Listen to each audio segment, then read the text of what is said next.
Hello, hello, hello. Welcome everyone. My name is Stephen Simon and we are back with yet another episode of Ask Me Anything series. If you're joining us for the very first time, we do this Ask Me Anything live show every Thursday at 7:30 p.m. IST and 10 a.m. Eastern Time. And if you are some of our fans joining us from Europe, we do it at 4 p.m. Central Eastern Summertime Zone. In today's session, we have a very exciting. I'll just get to the guest. He's a very exciting person. His name is Aiko. He works as a consultant and developer for ThoughtWorks. He's passionate about data science, software craftsmanship, clean code, and infrastructure engineering. While working with clients, he focuses on improving the development processes and code quality of the teams he's working with. Nowadays, he's in Singapore. Aiko has previously worked with clients in Germany, UK, India as well. This person is really amazing and I think an adventurous person. He loves to go for skydiving and whatnot, hiking. So without wasting any more time, let's go ahead and invite our guest at the show today, Aiko, joining us from all the way from Singapore.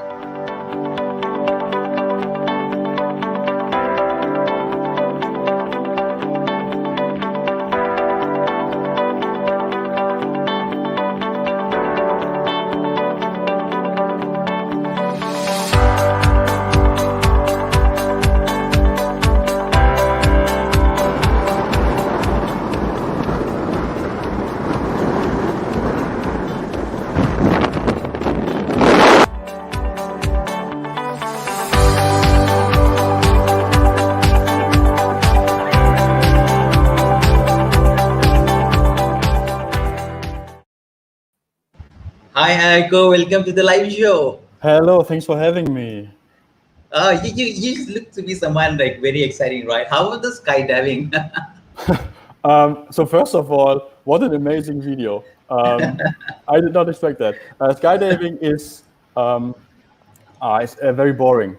Oh, really? I'm Because kidding. you, Actually, I mean, I'm kidding. Obviously, it's like your heart starts racing like minutes before you jump out. But the like especially the first one, the first jump, was actually like you have to practice a lot and like dry runs and the whole first jump is only you try to follow the instructions that you were given so that you don't die.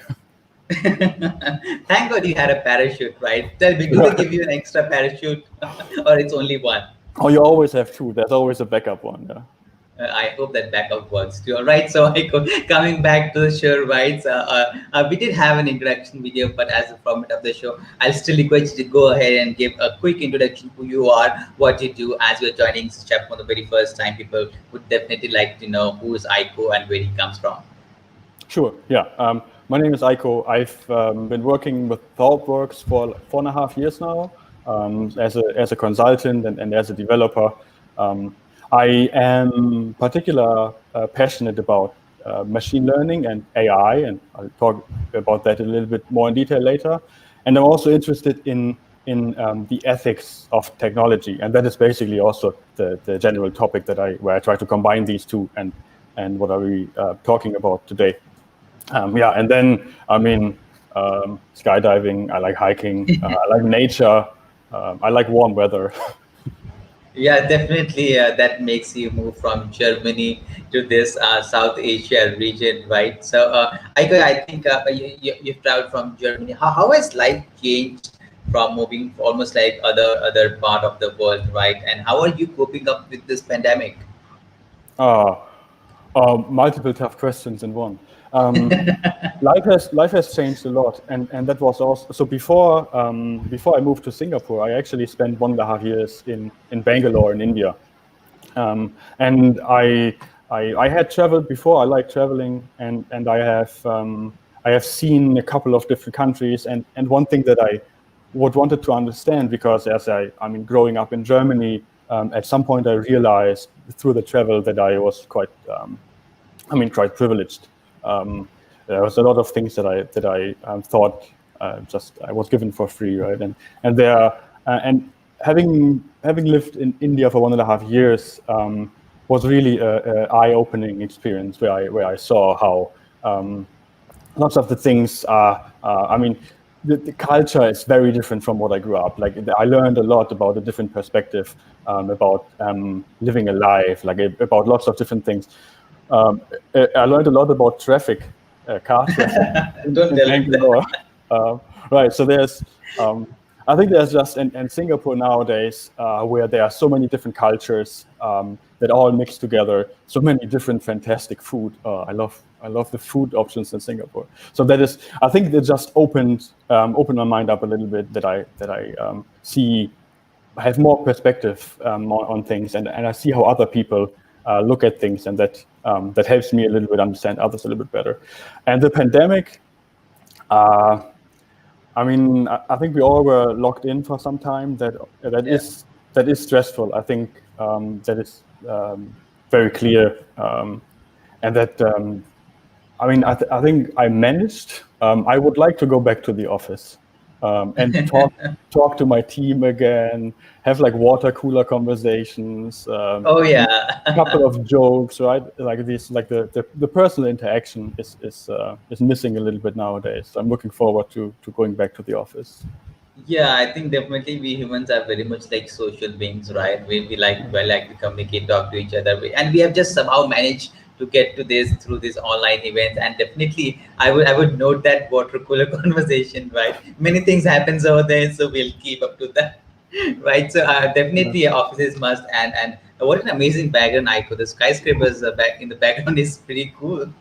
yeah, it's it's pretty cool. Yeah. Yeah. So right. So let's get back to the business and talk about we're gonna as the title in the live says artificial intelligence more like artificial stupidity. What it is, and people who are watching us today, what are they gonna expect from this session for next 35 minutes? Right. So the title came to be because I noticed that there's a lot of AI now. There's a lot of machine learning is in a lot of systems that we use, and a lot of them works quite well, and gives us opportunities that we didn't had before. But also a lot of news are about AI failing, and there's seemingly simple operations that fail. And then I try to look a little bit deeper into why things are failing, and what causes that. And then basically I came to the conclusion that there's often things where we think it would be artificial intelligence, but the outcome is actually pretty stupid sometimes. And then that is artificial stupidity. Yeah. Yeah, and then I think this AI system is quite biased too, right? I mean, they're very biased and racist, so that is also something very important thing to note. All right, so I won't take much of your time, right? We're already 10 minutes down live, so we're gonna talk a lot about what you do and all. Do after you end this slide, I'm gonna bring your slides into the live show, right? And next 30 minutes and all is all yours. Yeah, thanks. Yeah, I mean, I mentioned it. The title. It's not just clickbaity. It also works because it attracts some attention, but there's actually something behind it, and I'll explain a little bit more about that in detail in the next couple of minutes. What I'll be doing in general, I'll be telling a couple of stories about AI and about ML and about data, and some of them are success stories, as I mentioned, but some of them also fail. And then we can have a deeper look into those that failed, and then see why they failed, and look what we can do in the future when developing these systems, what we can make better so that it doesn't fail that often or that hard. And when I say I'll be telling stories, there's one of the biggest storytellers out there, at least from my perspective, is Douglas Adams, and he's particularly popular in the tech community. I'm sure lots of viewers have seen some of his, have read this book, or at least heard of it. It has brought us a couple of famous memes that 42 is the answer to life, the question of life, the universe, and everything, and that we should not panic. But this book, The Hitchhiker's Guide to the Galaxy, has also brought us a different thing that is not as popular, which is this thing called the Babel fish. And this Douglas Adams describes this fish, this fictitious fish, as this like tiny yellow fish that exists in the universe, and it has this crazy feature in a way that if you take this fish and stick it in your ear, then it somehow picks up the brain waves of the organisms around you, and what it does, when someone speaks in whatever language they speak in, the babelfish translates it directly into your ear in a language that you understand. And that is, I mentioned it's a fictitious fish, right? Douglas Adams writes a lot of crazy stuff, and it's definitely, there's no way how this is possible, right?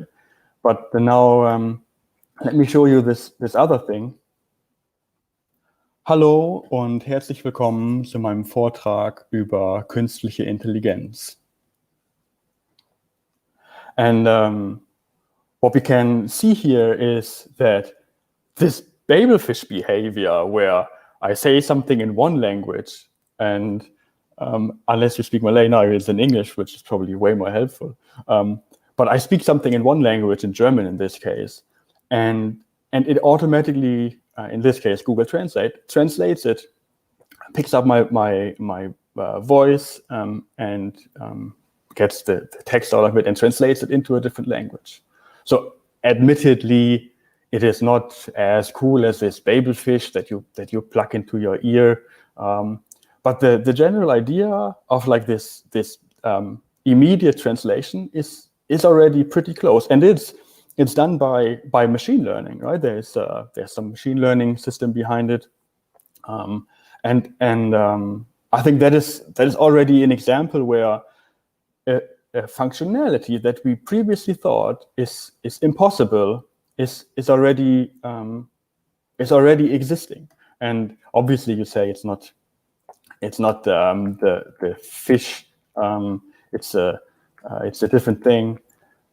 But let me show you this other thing where Google has also these Google Pixel Buds, and these are in fact tiny things that you stick in your ear. I mean, it's earbuds, right? And they have this feature that they can translate and live translate into your ear in a language that you understand. You still need a phone, and the actual translation happens on the phone, and it's not a fish, but I think the point here is that machine learning is enabling us to do fantastic things that a couple of decades ago were only appearing in the craziest fictional books, and I think that is something that is one of these positive examples that I mentioned I'll be talking about. And another positive example is prediction of cancer based on image data.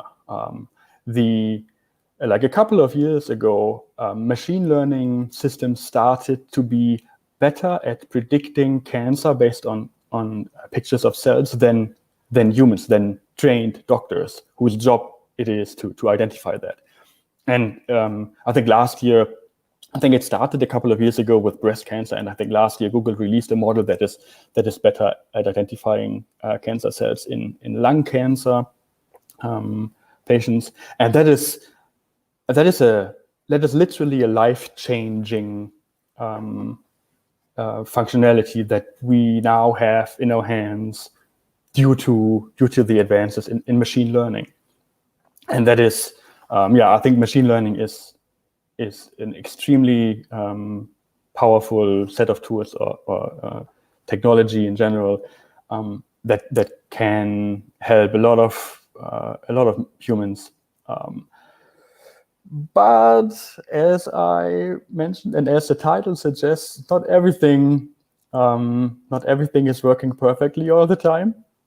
And I have here a couple of examples. Like on the right side, we see this tweet from this person who is tweeting to Indigo, which is an Indian airline, and he's sarcastically saying, "Hey, thanks for flying me to Kolkata, while at the same time sending my luggage to Hyderabad."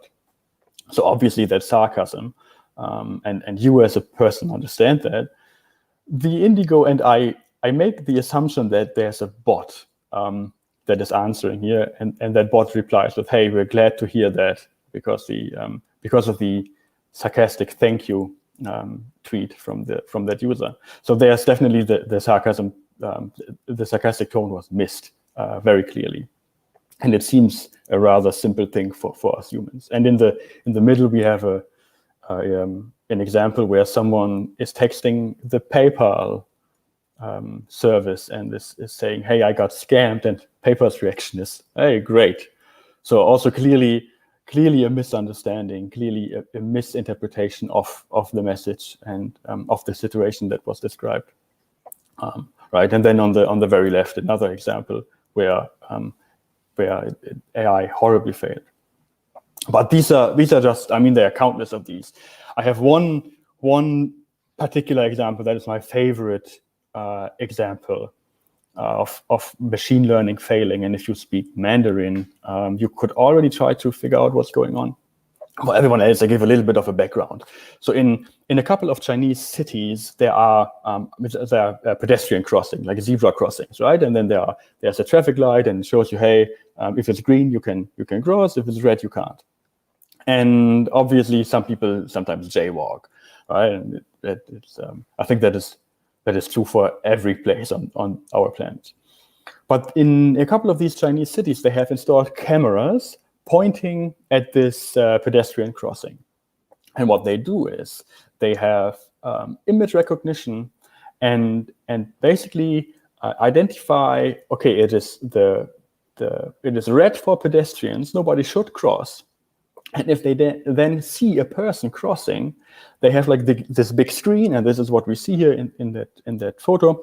They have a big screen, and then they basically shame that person, hey, and showing everyone, hey, this person just jaywalked, this person just crossed the street, even though there was a red light.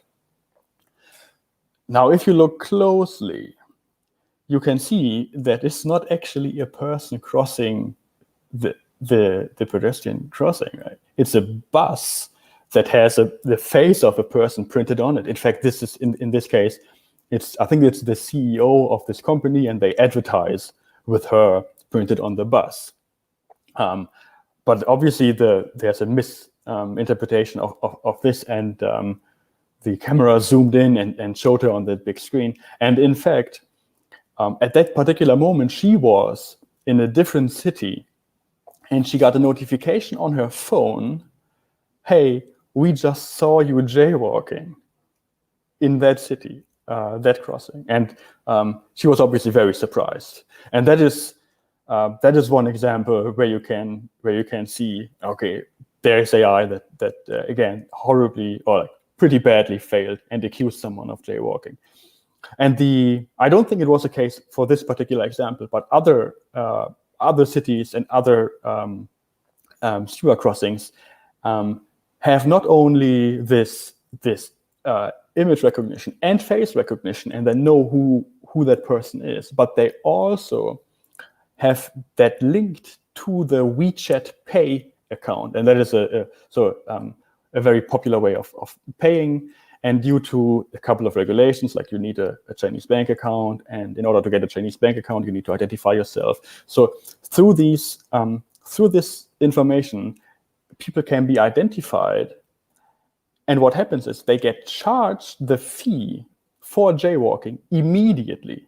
Like within seconds, they get identified, hey, okay, we saw you jaywalking, you now have to pay the fine. I don't know what the fine is, but it gets immediately deducted from the WeChat Pay account. And that is something, I mean, I'll be honest, from a technical perspective, that is a very interesting use case. There's image recognition, there's face recognition, there are multiple systems, there's like this payment system is connected to that. That is, I mean, technically it is intriguing, but on a different level, maybe on an ethical or on a moral level, if everything would be working perfectly, that also would be a different conversation that we would be having. But we can clearly see here that it is not flawless, and that it is in fact failing. And if we now give these machine learning algorithms so much power that they can decide who gets fined and who gets not fined, and if we think about other examples where the punishment is not just a fine, but maybe jail time or something else, then having a machine learning system make this decision is what I think at least questionable, considering that it can fail. Right, and I've mentioned AI and machine learning a couple of times now. I think it is important to have like a common understanding, at least for this presentation, have a common understanding of what these terms mean, at least in my understanding. And when I say machine learning, I like this definition a lot. When I say artificial intelligence, and this definition is from the Oxford dictionaries. And if you type in Google define machine learning, this is also the definition that you get. And this definition reads: artificial intelligence is the theory and development of computer systems able to perform tasks normally requiring human intelligence. And the key point here to note is that it is not talking about a particular implementation. It is not talking about a particular technical approach. It is solely talking about something that is done by a machine where we would usually think a human needs to have intelligence to do that. Yeah, I can give you one example. It's a chess program where if you play chess with someone, you expect that person has some level of intelligence. At least I do. And if you now have a chess program that can play chess, you would assume that it's artificial intelligence, at least according to this definition.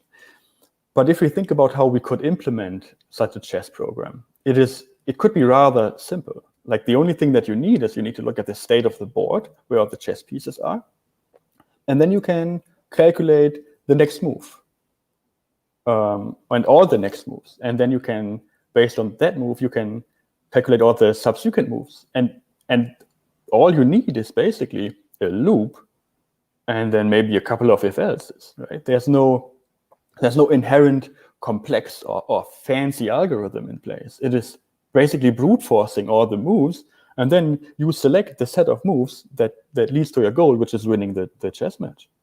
And so even though it fits under this blanket of artificial intelligence, which is nowadays often used to make things look shiny and fancy and powerful, it is at least based on this definition, it is merely a perspective on the problems that are being solved, and not particularly the implementation or the technical approach. Where if you think about machine learning, which is a subset of this artificial intelligence, I think that is where it becomes very interesting, because machine learning is, in fact, is a pretty different approach than the classical software engineering, where you have an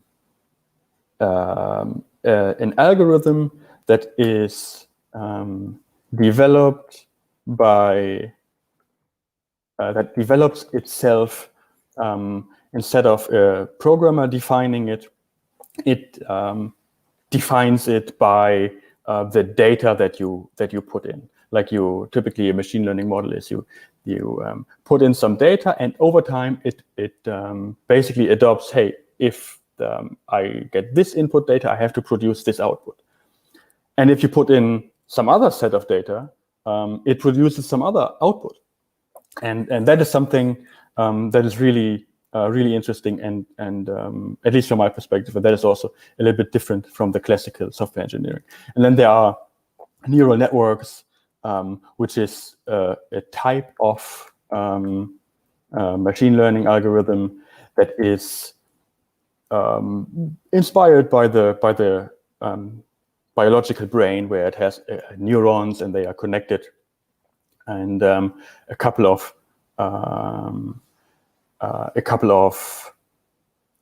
layers where all these neurons are then working together, right? And then there's deep learning, and deep learning is more or less just neural networks, but a lot of these layers, right? So I think that is good to have this understanding of these terms. And to give you an example on how a deep neural net could look like, and this is actually a very simple example.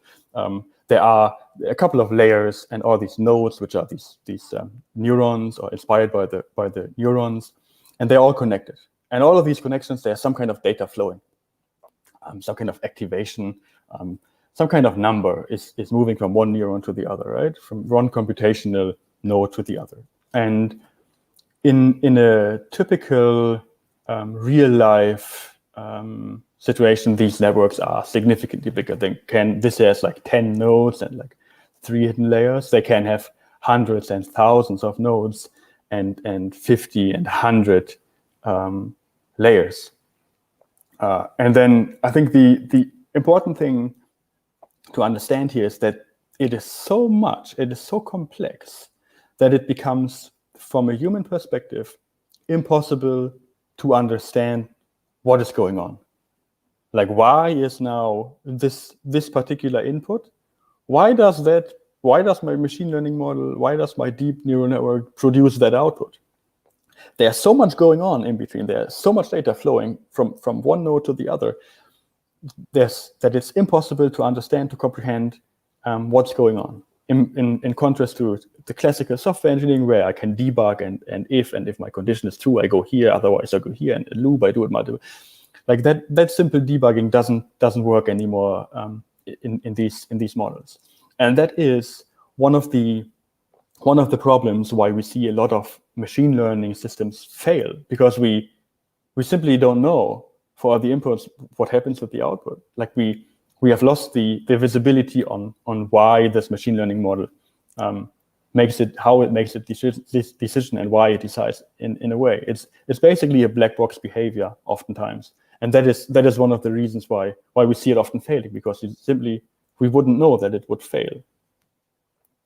Right. But there's another issue, and this black box behavior is one big issue, and I'll talk about potential solutions later. There's another issue, and I give you this is a really nice example that I like. It was in 2011. In the city of Boston had a problem. They had potholes. They had the streets were not that good. They had potholes, and they wanted to fix that. And since it was 2011, they did what everyone was doing. They built an app, and they built this app called Street Bump. And the idea is actually quite smart. The idea was that people installed the app on their phone, and then they would drive around. They would put the phone on the passenger seat, and whenever there was a pothole, it would bump up. The phone would recognize through the accelerometer, would recognize, okay, there was a pothole.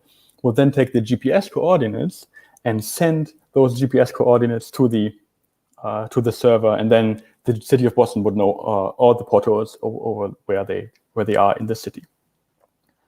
Now, what happened in reality was that after some time that they had published the app, and they found out that mostly all the potholes were in areas in Boston with a high cost of living, in rich neighborhoods. And if you think about it, it doesn't really make sense that only in rich neighborhoods that would be where potholes are, right? Potholes are, there's probably evenly distributed or close to evenly distributed, but the data didn't show that. And here's the catch. It was 2011. Smartphones that could install these apps were very expensive. Not everyone could afford, and not everyone had a smartphone that could install these apps, and they were relatively new. So only the rich people had a smartphone and then could install this app. And that's why only the high cost of living areas showed up in the map where the potholes were. So the point to note here is there's no machine learning involved. There's no AI in that way. The only thing that is wrong here is the data itself. And that is the second part of why I often see machine learning and AI systems fail, because the data is simply wrong. And they fixed that problem, by the way, later, which I think is evenly smart. They later put the app on phones and put those phones into public buses that would drive across the city, and in garbage trucks that would cover the whole city. And that's how they then figured out they would cover the whole city street area. So I think that's a pretty good idea. But let me give you another example where we've already used Google Translate.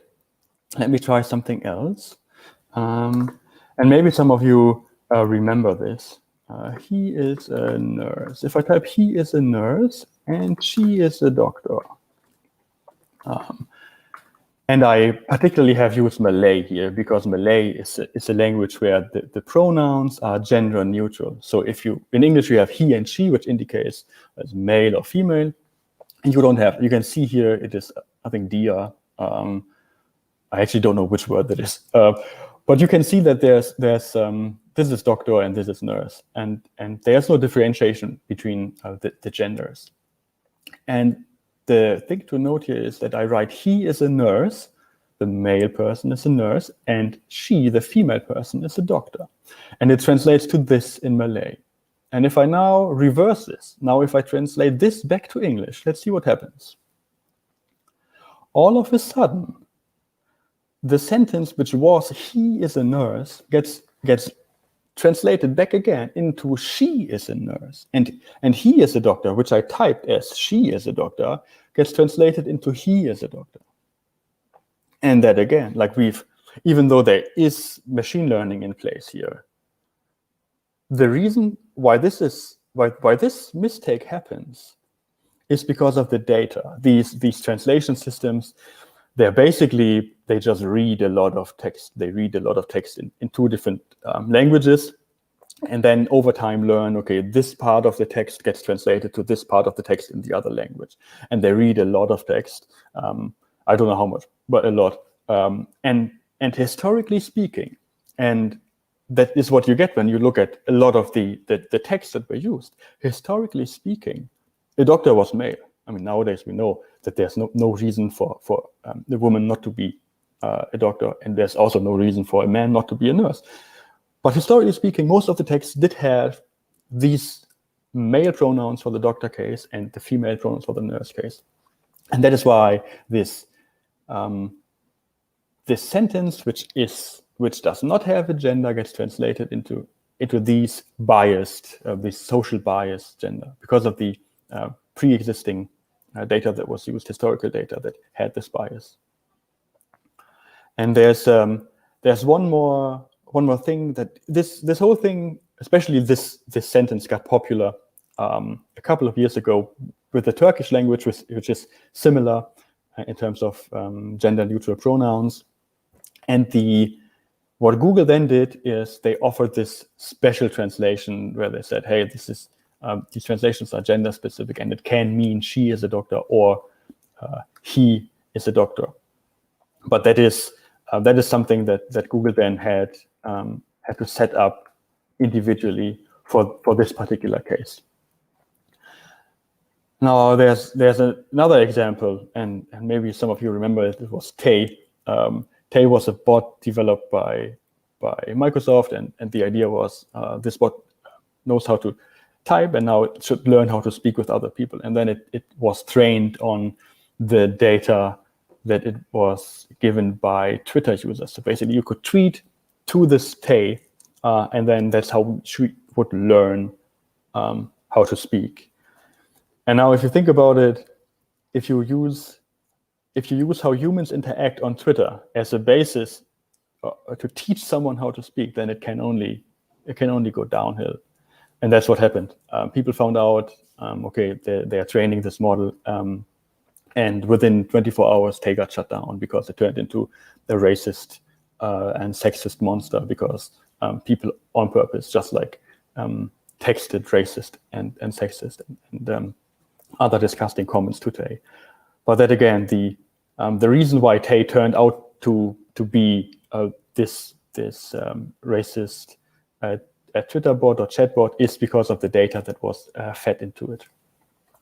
Right, and I mean, it's a Twitter bot. I think it was on other platforms as well, but it's not that bad, right? But there are cases where we use systems with biased data, and that outcome is significantly more important than what a Twitter bot says. And this compass system is a thing, and that is used in the US. And basically what it does is it helps judges to decide how much bail they should set for criminals. So a criminal committed a crime, gets caught, and then there's a bail, and there's also jail time or prison time. And this system is basically the criminal fills out a form. I think it's 200 something questions, and then the system predicts how likely it is that that person reoffends, how likely it is that person commits the crime again after the person had been punished. So if the system predicts, hey, this person is likely to commit again a crime, then the judge would take that into account and set up a higher bail, or even in some cases extend the prison or the jail time to not let the person out early and commit a crime again. But then there was ProPublica, which analyzed the data, and what they found was that there were a lot of cases where, so in this prediction you can be wrong in two cases, right? A false positive and a false negative. A false positive in the way where you predict the person will commit a crime again, but the person did not, or you predict the person will not commit a crime again, but then the person did.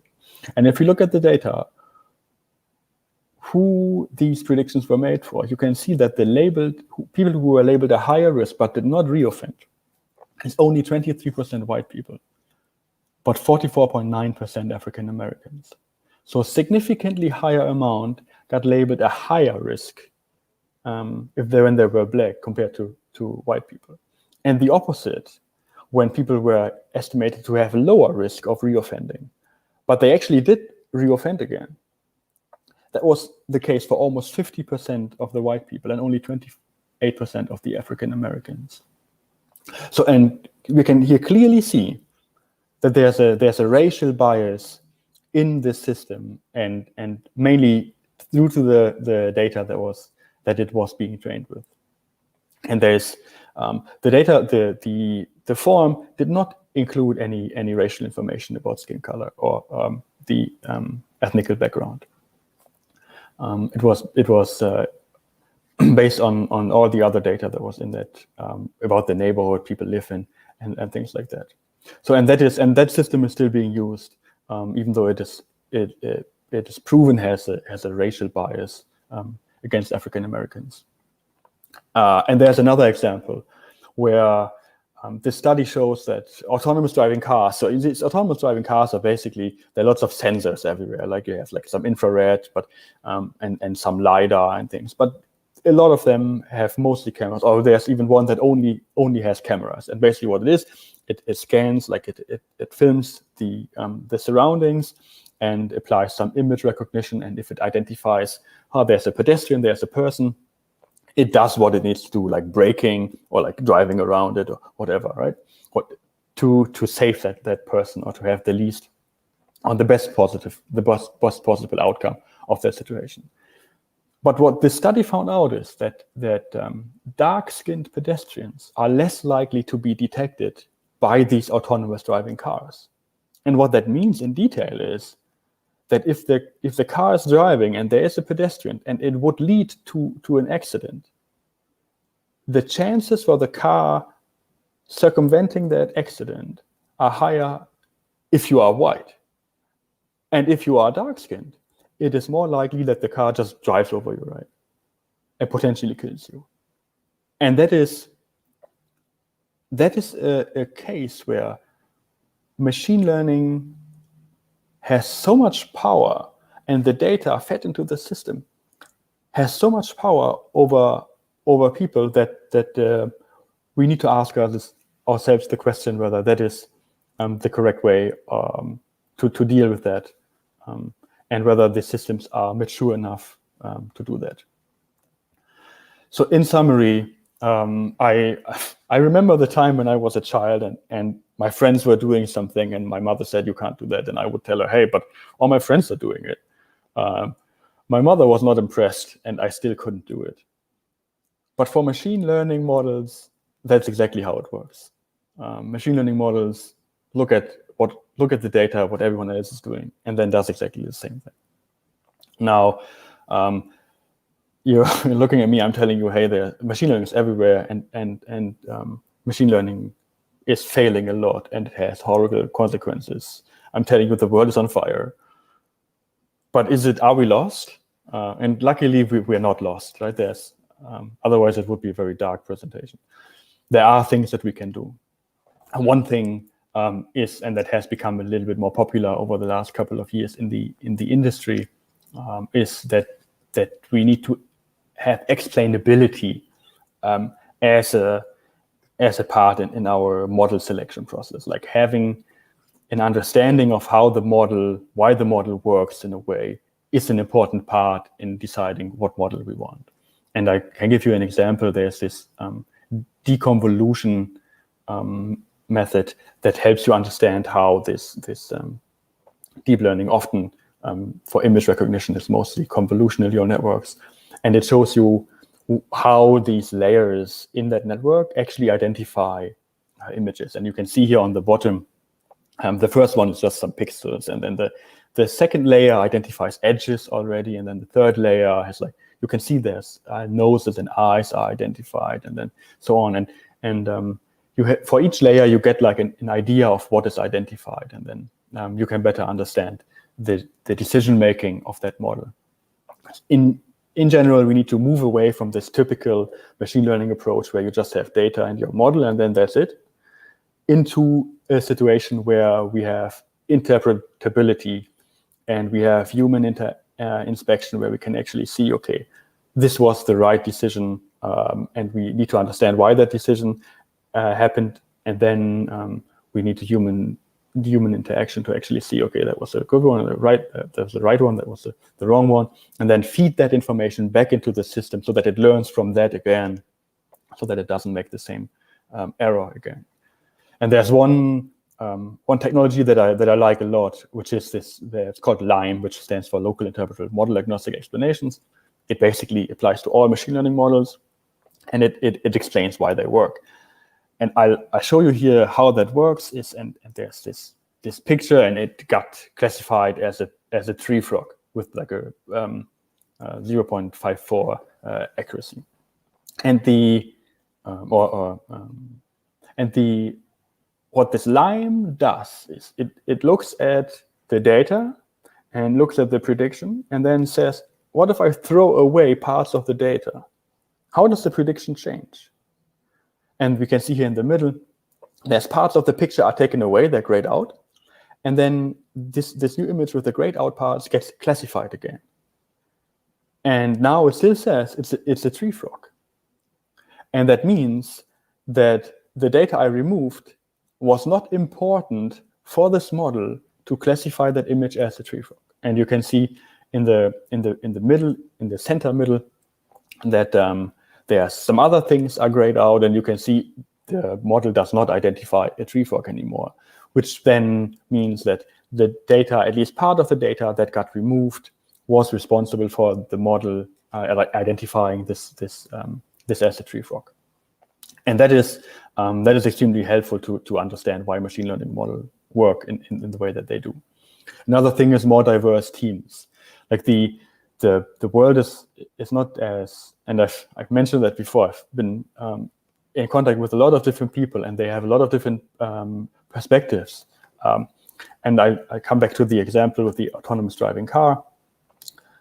Maybe if the team would have been more diverse that trained these models, maybe the model would have been trained with more diverse set of pictures and would be able to identify dark-skinned pedestrians equally good compared to white-skinned pedestrians. Then there's another thing that is typically helpful when you start a data-centric project or a artificial intelligence project. This is the data ethics canvas that gets published by the Open Data Institute, which basically guides you away a couple of questions, like what are the limitations of my data source, who I'm sharing with, and then these are a couple of questions that you should ask yourself. Removing data can be helpful. It's not as simple as I make it sound here, but if you are building a system where racial or ethnical background does not matter, then don't train your system with that data.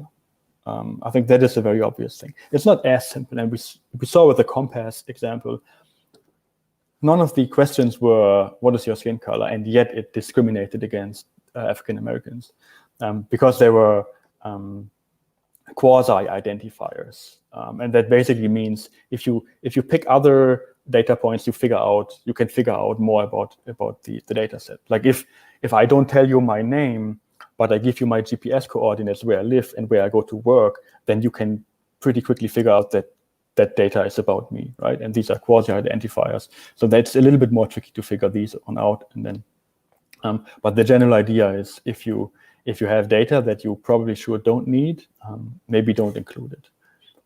And then there is this tool from Google Facets, which helps you visualize your data set. And you can quickly see, okay, I only have 20% female, then you clearly know that this group is underrepresented in your data, and you would need to change that. And then there's this what if tool, which also helps you understand machine learning models significantly better.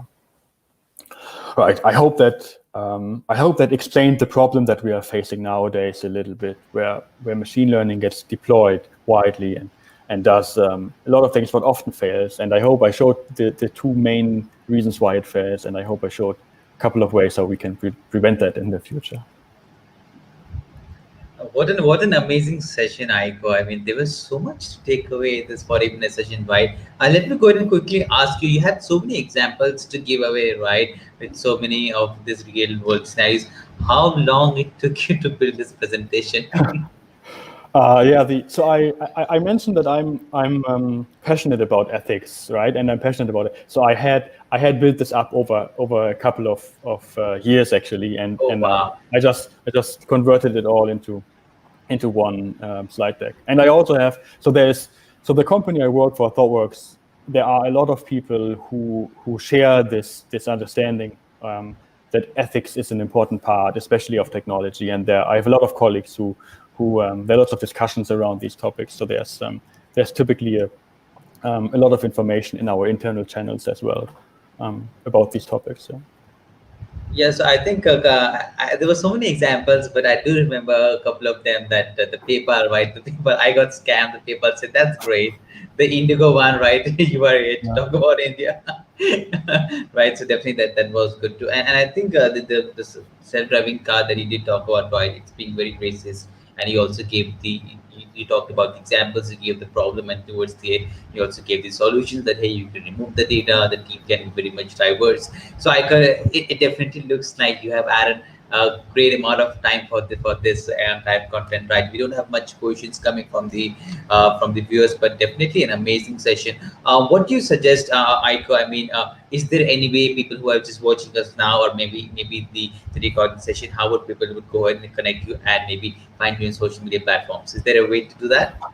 I think you can most likely find me on LinkedIn. Actually, I'm not very much on any other social media platform. But I'm on Medium and LinkedIn. So on LinkedIn you can contact me, and on Medium you can follow me. I sometimes post blog posts when I find the time to write some.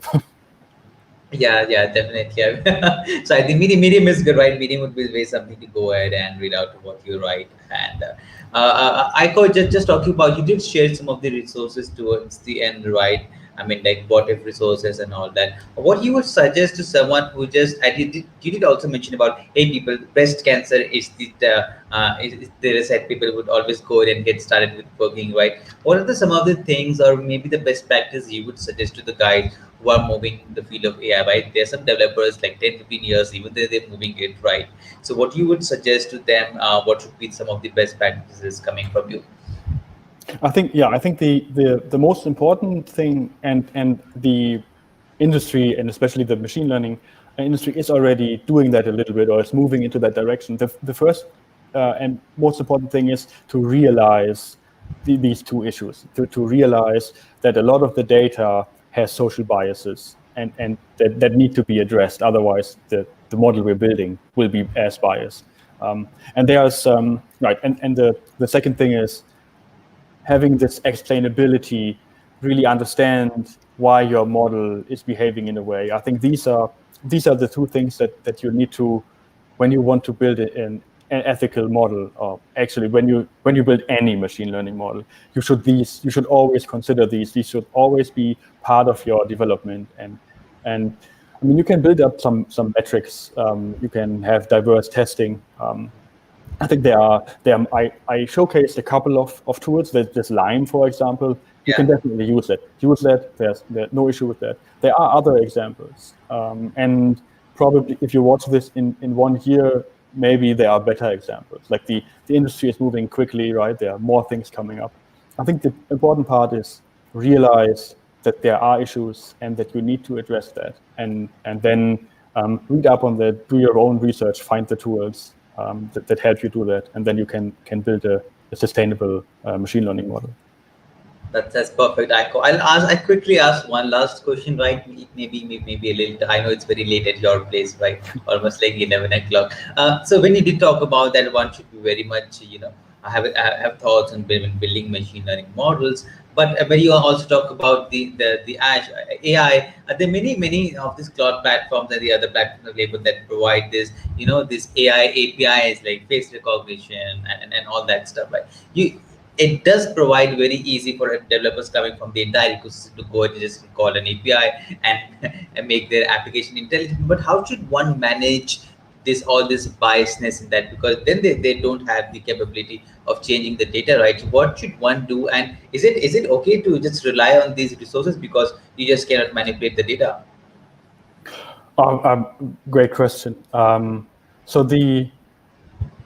I would hope that the people building these systems do have some kind of understanding, and I think these, the problem. I mean, that is something in general. There was always bias, right? Humans are also biased. True. The issue comes up when you have one biased system that you can, and that is the world we live in. You can deploy it to 1 billion users with the click of a button. And that's where, like, the scale that we have nowadays at our hands with the technology is where it becomes dangerous. And I would assume that if you look at the cloud providers that have these features, I would assume they are smart people, and I would assume they try to do their best. They're probably not perfect. I mean, nobody is. But I think they are working they're working hard on making that good. The thing is, if you don't control the data, there's not much you can do. If you do control that, then you should definitely have a look at that. Right. But then, I would argue that probably if you use like a machine learning as a service or AI as a service, and you see how it goes wrong, it would probably be good to share that with the developers of that service. Yeah, definitely. I think, I mean, as he definitely said, no one can be perfect. And we have seen in the past that all this, just to mention the Apple ID, I mean, it has seen a lot of racism, right? So you did mention about that in your presentation. And hey, if there's any guys watching from there, please check out this session. Need to have some ethics even in the AI as a service part. That was an amazing session, Aiko. You're a very fun person, right? Your session was really amazing, one of its very own kind, and we have had it on this live show. We are really glad, honored, and humbled to have you. I, Stephen Simon, on behalf of entire C# Corner community, would like to thank you for your valuable time and your contribution to the community. And we would literally love to have you back with some amazing presentation in a couple of months or whenever you're available. I know you are running very busy these days, and you got us time for us. So thank you so much. And just allowing you to go and sleep. It's too late for you. Thank you so much. Yeah, thank you very much for having me and letting me sleep soon. All right. We're going to send those videos by the intro videos. You loved it so much. We're going to drop you in the email. Bye-bye. Good night. Take care. Bye. And, Thanks. bye.